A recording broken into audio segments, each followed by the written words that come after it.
देख रहे फिटोंटो news.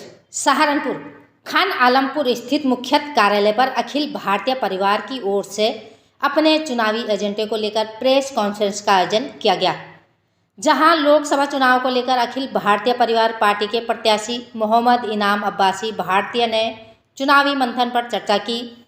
Press conference के दौरान मीडिया कर्मियों से बातचीत करते हुए उन्होंने बताया कि हमारा चुनाव कर्ज मुक्ति भारत अभियान को लेकर आगे बढ़ना है, जहां देश की अधिकतर आबादी के लोग कर्ज की दलदल में फंसे हुए हैं। उन सभी लोगों को निकालना मेरा लक्ष्य है।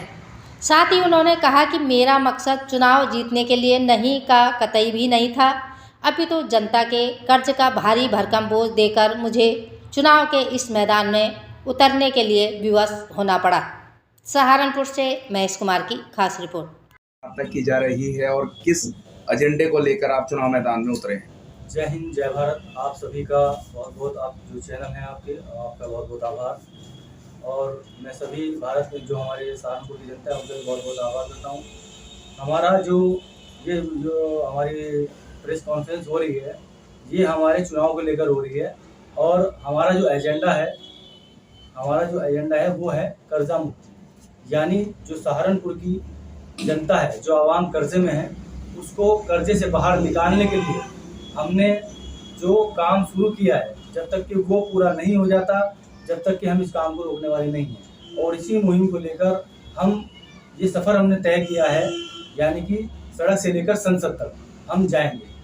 जनता की जो मांग है, जनता जो त्रस्त हो रही है कर्जे को लेकर, ये हमारी जो मुहिम चल रही है, इसको लेकर हम आगे बढ़ रहे हैं। और वहाँ पर जाकर ही हम कर्जे को, यानी कि जब संसद में चले जाएंगे तो कर्जा सबसे पहला काम होगा कर्जे को माफ कराना। क्या पहली बार आप चुनाव लड़ रहे हैं? हाँ जी, मैं पहली बार चुनाव लड़ रहा हूँ और जनता का मुद्दे को लेकर चुनाव लड़ रहा हूँ, जो हमारे पास एक स्टिक मुद्दा है। आज तक शायद किसी ने इस मुद्दे को उठाया है। कितने लोगों का अभी तक आपने जो है भला कर पाए हैं इस कर्जा मुक्ति के अभियान के द्वारा? कितने लोगों का ऐसा, क्योंकि जो कर्ज लेते हैं वो कहीं ना कहीं आत्महत्या भी करते हैं, तो ऐसे कितने लोग हैं जिनको आपने इस मुक्ति से, इस कर्जा मुक्ति का लाभ दिलाया? जो अभी तक के, मैं पूरे भारत की बात करूं, हमारे इस कर्जा मुक्ति के अभियान की जो ट्रेनिंग है वो 18 लाख लोगों से ज़्यादा लोगों ने ले लिया पूरे भारत के अंदर, और उसका फ़ायदा उन्होंने उठाया कहीं ना कहीं, किसी ना किसी उसमें। और रही बात जान बचाने की, हमने तकरीबन 2.5 लाख से ज़्यादा लोगों की पूरे भारत में जान बचाई है। हमारी पूरी टीम ने, श्री शाहनवाज चौधरी भारतीय की टीम ने तकरीबन 2.5 लाख लोगों से ज़्यादा जो लोग आत्महत्या करने जा रहे थे, कहीं ना कहीं किसी ना किसी वजह से, उनको बचाने का काम किया है और उनको गाइड किया है हर तरह से। उनको गाइड करने के बाद उनको समझाया है, घर जाके उनसे मिले। और हमारी सहारनपुर की जो टीम है वो भी घर घर जाकर समझाने का और बचाने का काम कर रही है।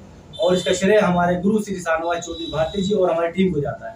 कब से आपकी ये मुहिम चल रही है? आखिर आपको कब लगा कि लोगों के साथ ये इस तरह की घटनाएं जो हैं वो घट रही हैं? देखिए, ये जो मुहिम चल रही है जुलाई 2022 से चल रही है, तकरीबन 2.5 साल होने ही वाले हैं। और गुरु श्री शाहनवाज चौधरी भारती जी ने यह मुहिम चलाई है पूरे भारत के अंदर।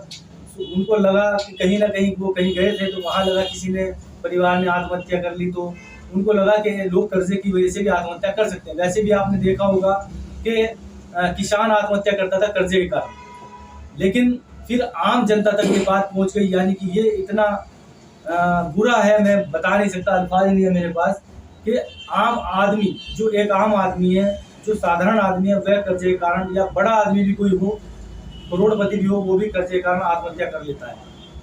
मौजूदा जो सरकारें हैं वो कहीं ना कहीं जो बड़े बिजनेसमैन हैं उनके कर्जे माफ़ करती है, तो क्या छोटे लोगों के माफ़ नहीं कर रही है? देखिए, हमारा मुद्दा यही है, जो हमारे गुरु आदरणीय श्री शाहनवाज चौधरी भारती जी ने मुद्दा उठाया है। हमारी मांग यही है, हमारी 3 मांग है।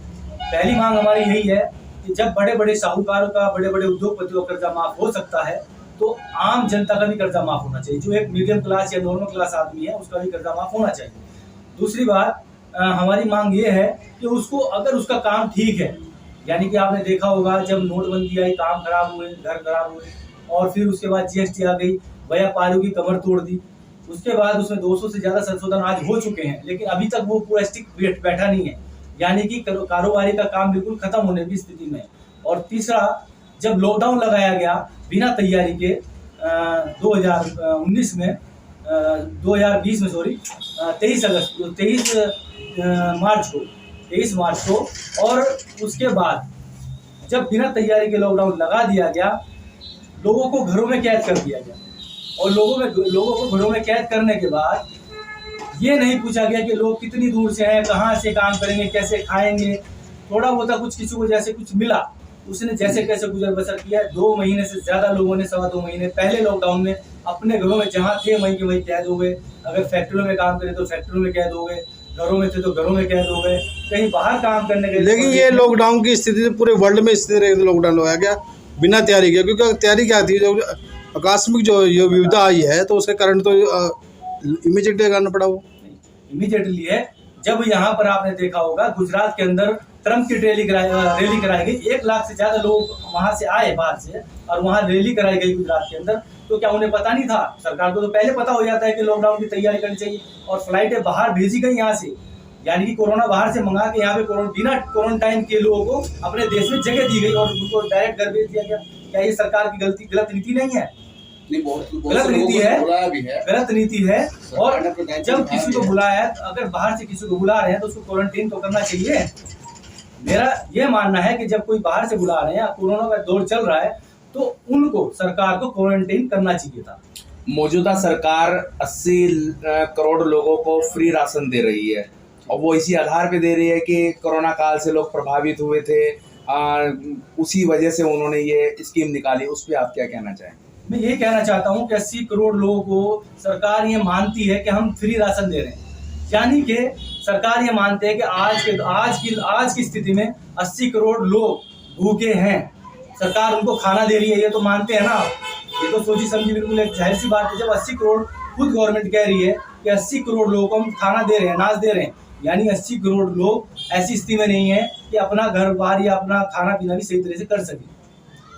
2024 का चुनाव है और 19 अप्रैल को मतदान होना है, तो अगर आप जीत जाते हैं सहारनपुर लोकसभा सीट से तो क्या क्या और मुद्दे रहेंगे? एक आपका कर्जा माफी और क्या क्या मुद्दे आपके रहेंगे ताकि आप जनता के काम करा पाएंगे? देखिए, सबसे पहला मुद्दा मेरा यही है और जो हमने हमारे गुरु श्री शाहनवाज चौधरी भारती जी ने जो चला रखा है पूरे भारत के अंदर, और अखिल भारतीय परिवार पार्टी ने इस मुद्दे को, यानी इस मुद्दे का समर्थन किया है, कर्जा मुक्ति भारत अभियान को, कि उन्होंने हमें टिकट दिया यहाँ से लड़ने के लिए। हमारा चुनाव लड़ने का कोई मकसद नहीं था, हमारा मकसद चुनाव लड़ना नहीं है, सांसद बनना नहीं है। हमारा मकसद जो है, जब जनता कर्जा माफ नहीं कर पाए तो अपने जो पद से है ना इस्तीफा दे देंगे, अगर हम इस काम को नहीं करा पाए।